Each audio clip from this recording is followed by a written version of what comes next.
Progress and Poverty, it's either chapter 4, I think it might be chapter 4 actually. The maintenance of laborers not drawn from capital. And this is page 70. But a stumbling block may yet remain or may recur in the mind of the reader. As the plowman cannot eat the furrow, nor a partially completed steam engine aid in any way in producing the clothes the machinist wears, have I not, in the word of John Stuart Mill, quote, forgotten that the people of a country are maintained and have their wants supplied, not by the produce of present labor, but of past? Question mark, and close quotes. Or, to use the language of a popular elementary work, that of Mrs. Fawcett, have I not, quote, forgotten that many months must elapse between the sowing of the seed and the time when the produce of that seed is converted into a loaf of bread, close quote, and that, quote, it is therefore evident that laborers cannot live upon that which their labor is assisting to produce, but are maintained by that wealth which their labor or the labor of others has previously produced, which wealth is capital, question mark, close quotes. The assumption made in these passages, the assumption that it is so self-evident that labor must be subsided from capital, that the proposition has but to be stated to compel recognition, runs through the whole fabric of current political economy. And so confidently is it held that the maintenance of labor is drawn from capital that the proposition that, quote, population regulates itself by the funds which are to employ it, and therefore always increases or diminishes with the increase or diminution of capital, end quote, is regarded as equally axiomatic and in its turn made the basis of important reasoning. Yet being resolved, these propositions are seen to be not self-evident, but absurd, for they involve the idea that labor cannot be exerted until the products of labor are saved, thus putting the product before the producer.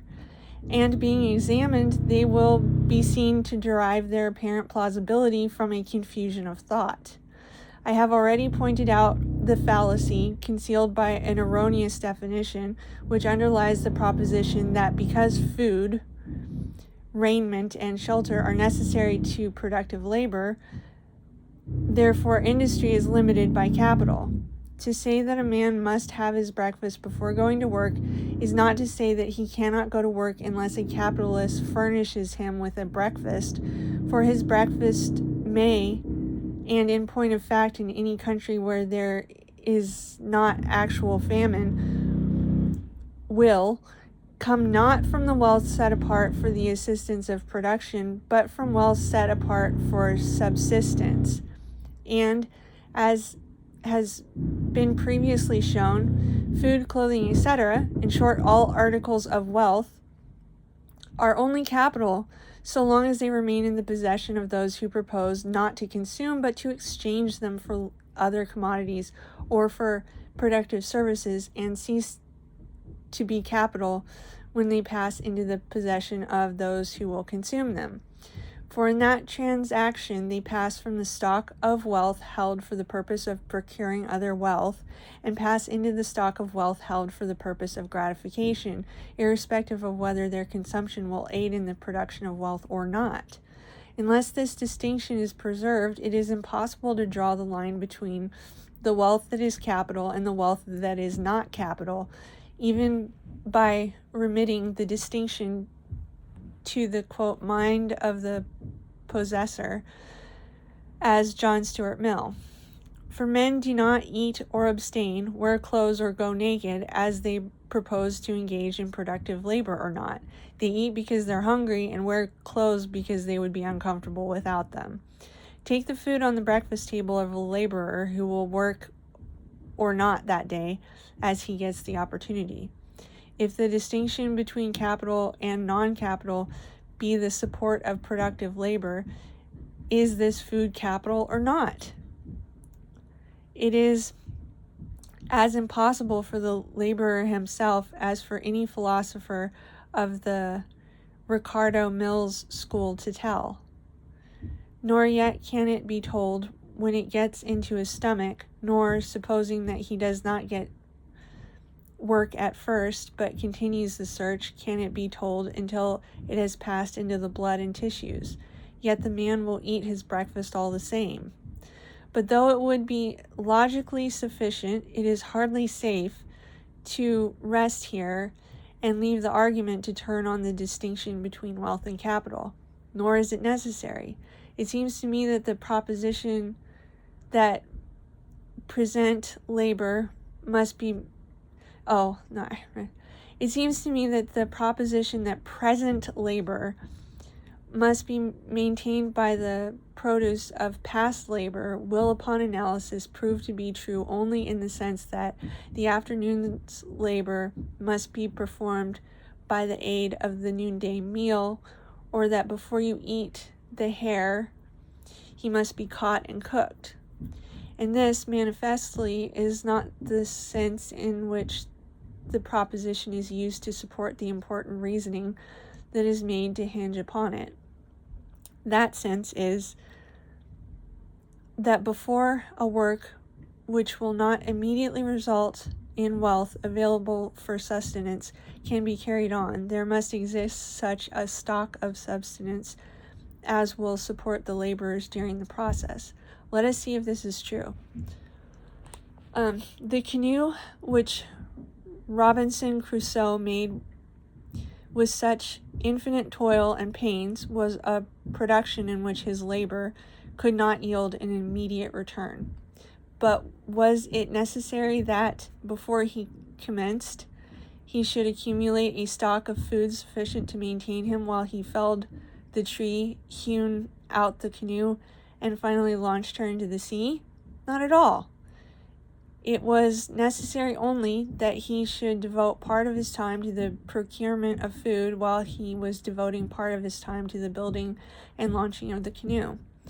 Or supposing 100 men to be landed without any stock of provisions in a new country, will it be necessary for them to accumulate a season's stock of provisions before they can begin to cultivate the soil? Not at all. It will be necessary only that fish, game, berries, etc. shall be so abundant that the labor of a part of the 100 may suffice to furnish daily enough of these for the maintenance of all, and that there shall be such a sense of mutual interest, or such a correlation of desires, as shall lead those who in the present get the food to divide, exchange, with those whose efforts are directed to future recompense. What is true in these cases is true in all cases. It is not necessary to the production of things that cannot be used as substance or cannot be immediately utilized that there should have been a previous production of the wealth required for the maintenance of the laborers while the production is going on. It is only necessary that there should be somewhere within the circle of exchange a contemporaneous production or sufficient subsistence for the laborers, and a willingness to exchange this subsistence for the thing on which the labor is being bestowed. And as a matter of fact, it is not true in any normal condition of things that consumption is supported by contemporaneous production. Here is a luxurious idler who does no productive work either with head or hand, but lives, we say, upon wealth which his father left him securely invested in government bonds. Does his subsistence, as a matter of fact, come from wealth accumulated in the past, or from the productive labor that is going on around him? On his table are new laid eggs, butter churned but a few days before, milk which the cow gave this morning, fish which 24 hours ago were swimming in the sea, meat which the butcher boy has just brought in time to be cooked, vegetables fresh from the garden, and fruit from the orchard. In short, hardly anything that has not recently left the hand of the productive laborer, or in this category must be included transporters and distributors, as well as those who are engaged in the first stages of production, and nothing that has been produced for any considerable length of time, unless it may be some bottles of old wine.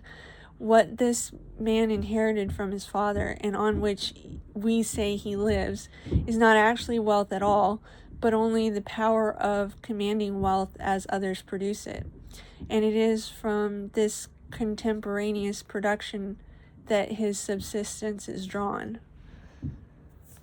That I'm not sure I really I guess. The 50 square miles of London undoubtedly contain more wealth than within the same space anywhere else exists.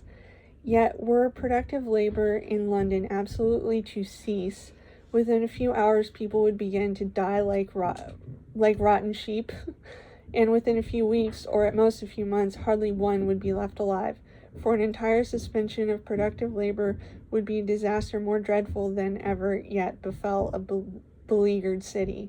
It would not be a mere external wall of circumvallation, such as Titus drew around Jerusalem, which would prevent the constant incoming of the supplies on which a great city lives, but it would be the drawing of a similar wall around each household. Imagine such a suspension of labor in any community, and you will see how true it is that mankind really live from hand to mouth, that it is the daily labor of the community that supplies the community with its daily bread. Just as the subsistence of the laborers who built the pyramids was drawn not from a previously hoarded stock, but from the constantly recurring crops of the Nile Valley, just as a modern government, when it undertakes a great work of years, does not appropriate to it wealth already produced, but wealth yet to be produced, which is taken from producers in taxes as the work progresses, so it is that the subsistence of laborers engaged in production, which does not directly yield subsistence, comes from the production of subsistence in which others are simultaneously engaged. Okay, my brain hurts a little. If we trace the circle of exchange by which work done in the production of a great steam engine secures to the worker bread, meat, clothes, and shelter, we shall find that though between the labor on the engine and the producers of bread, meat, etc., there may be 1,000 intermediate exchanges, the transaction, when reduced to its lowest terms, really amounts to an exchange of labor between him and them. Now, the cause which induces the expenditure of the labor on the engine is evidently that someone who has power to give what is desired by the laborer on the engine wants in exchange for an engine. That is to say, there exists a demand for an engine on the part of those producing bread, meat, etc., or on the part of those who are producing what the producers of the bread, meat, etc. desire. It is this demand which directs the labor of the machinist to the production of the engine, and hence, reversely, the demand of the machinist for bread, meat, etc. really directs the equivalent amount of labor to the production of these things, and thus his labor actually exerted in the production of the engine virtually produces the things in which he expends his wages. And this is page 76, because of the thing, noise.